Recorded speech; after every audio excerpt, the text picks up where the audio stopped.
కూటమి ప్రభుత్వం అధికారంలోకి వచ్చిన తర్వాత వైఎస్ఆర్సీపీ నాయకులు, కార్యకర్తలు అలాగే ప్రజాప్రతినిధుల మీద దాడులు రోజురోజుకు తీవ్రతరమవుతున్నా ఈరోజు ఎంపీ మితిన్ రెడ్డి మీద తెలుగుదేశం పార్టీకి సంబంధించిన గోండాలు కర్రలతోనూ రాళ్లతోనూ దాడికి పాల్పడ్డారు.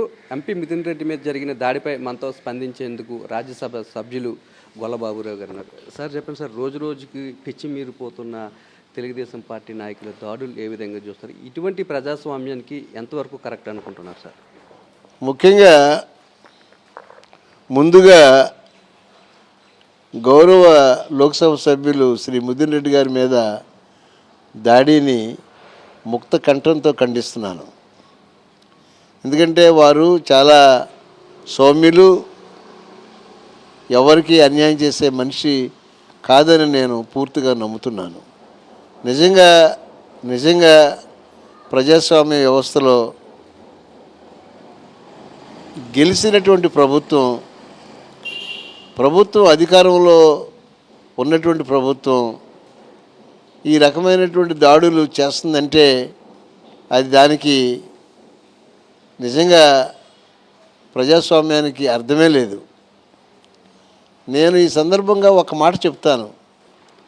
హిస్టరీ కూడా మేమందరం కూడా చదువుకున్నాం. హిస్టరీలో ఎంతమంది ఈ అహంభావిగా ప్రవర్తించి అలాగే హింసావాదాన్ని బాగా ప్రమోట్ చేసినటువంటి వాళ్ళందరూ కూడా ఆఖరికి కనపడకుండా పోయారు. అంటే నేను ఉన్నమాట మాట్లాడుతున్నాను.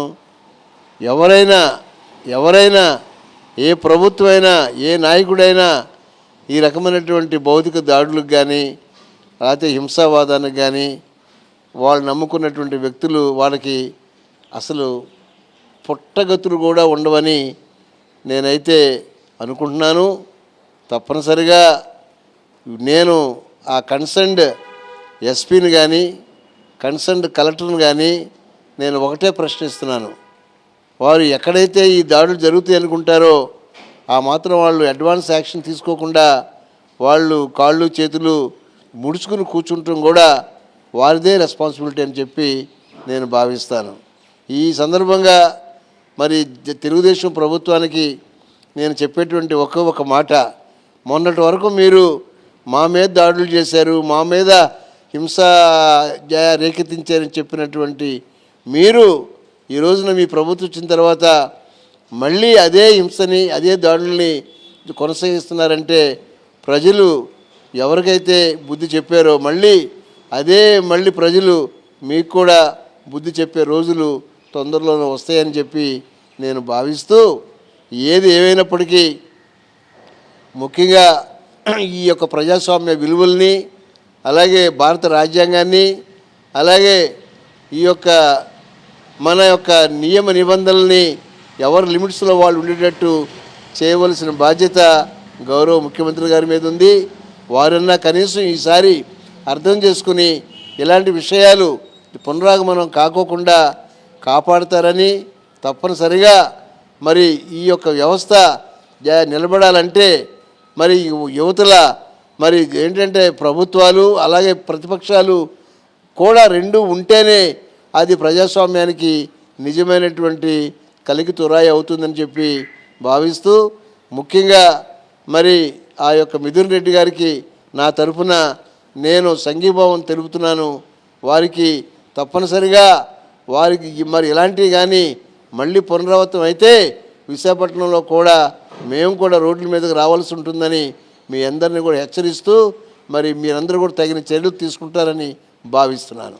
సార్, పోలీసులు కూడా దాడులు జరుగుతున్న సందర్భంలోనే ప్రేక్షక పాత్ర వహించడాన్ని ఏ విధంగా చూస్తారు? అదే కదా చెప్పేది.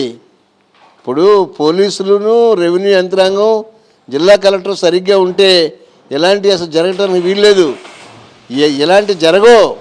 ఎక్కడైతే పోలీసు వ్యవస్థ వీక్గా ఉందో, ఎక్కడైతే జిల్లా కలెక్టర్లు జిల్లా యంత్రాంగం వీక్గా ఉన్నారో ఇలాంటి సంఘటనలు జరుగుతాయి. ఇలాంటి సంఘటనలు జరగకోకుండా ఆ కన్సర్న్డ్ పోలీసుని కన్సర్న్డ్ ఆఫీసర్స్ని రెస్పాన్సిబుల్ చేయమని నేను హెచ్చరిస్తున్నా. సార్, ఒక ఎంపీ మీదే రాళ్ల దాడికి పాల్పడ్డారంటే ఇంకా సామాన్య ప్రజల పరిస్థితి ఏ విధంగా ఉంటుంది అనుకుంటున్నారు? సామాన్యులైనా దుండగుడికి సామాన్యుడైనా ఎంపీ అయినా లేకపోతే ఇంకా ఎంత పెద్దవాడైనా వారు ఏమి చూడరండి.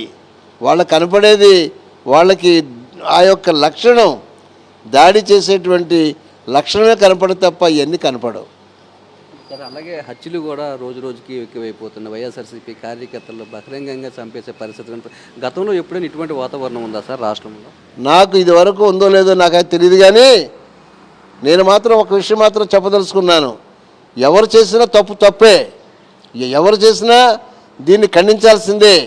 దీనికి ఖచ్చితంగా ప్రభుత్వం రెస్పాన్సిబిలిటీ తీసుకోవాల్సిందే. ఎంపీ మిథున్ రెడ్డి మీద జరిగిన రాళ్లదాడిని ఎంపీ గొల్లబాబురావు గారు తీవ్రంగా ఖండిస్తున్నారు. ఇటువంటి దాడులన్నింటినీ కూడా ప్రజలు చూస్తున్నారని, వచ్చే ఎన్నికల్లో వారికి మళ్ళీ తగిన బుద్ధి చెప్పేందుకు సిద్ధంగా ఉన్నారని, ఇటువంటి సంఘటనలు పునరావృతం కాకుండా ప్రభుత్వం కఠినమైన చర్యలు తీసుకోవాలని, అలాగే పోలీస్ యంత్రాంగం కూడా తమకు ఏమీ పట్టనట్లు వ్యవహరించడాన్ని కూడా గొల్లబాబురావు గారు తప్పుపడుతున్నారు. కెమెరామెన్ అప్పలరాజుతో నాయుడు, విశాఖపట్నం నుంచి.